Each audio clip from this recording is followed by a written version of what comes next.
riforme. Voi Esatto. come valutate queste riforme che si ripercuoteranno anche sul contesto della provincia di Udine, riforma degli enti locali nello specifico?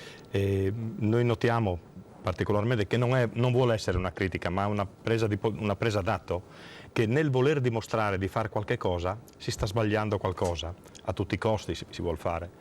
Le UTI, la divisione adesso dei collegi elettorali tagliando il Friuli a metà, che può essere utile dal punto di vista culturale per la parte slovena e non utile per altre realtà economiche, dove si va a dividere Monfalcone con l'Ausacorno e via ci sono delle particolarità territoriali che non trovano giusto collegamento per chi andrà a rappresentarci poi.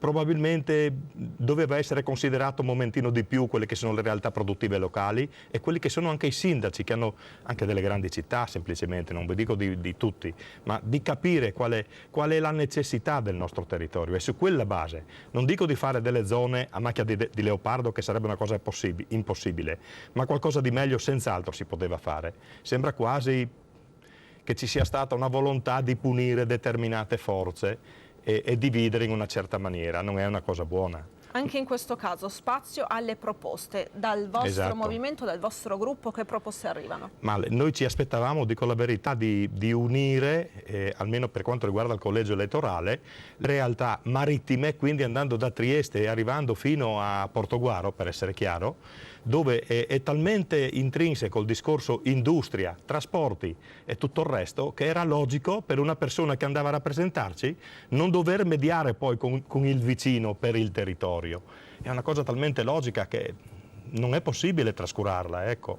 Invece per quanto concerne l'aspetto sanitario, la riforma sanitaria? La riforma sanitaria significa tagliare fa male, però fa male di più sapere che il Friuli Venezia Giulia si arrangia da solo a mantenere la propria sanità e debba contribuire per regioni non virtuose a sanare poi i bilanci di certe regioni che fanno dei buchi incredibili. C'è qualcosa che non quadra, ecco, si è parlato tanto di costi standard e via dicendo e puntualmente non vengono applicati.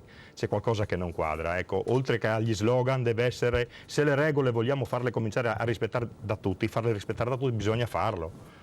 Grazie Claudio Boaro, Grazie portavoce del Front Furlan, rimanga per un attimo con noi. Parte invece da Flambro domenica 12 luglio la rassegna Musica in Villa nel Medio Friuli, giunta quest'anno alla 15ª edizione. La rassegna presenta concerti in esclusiva, la gran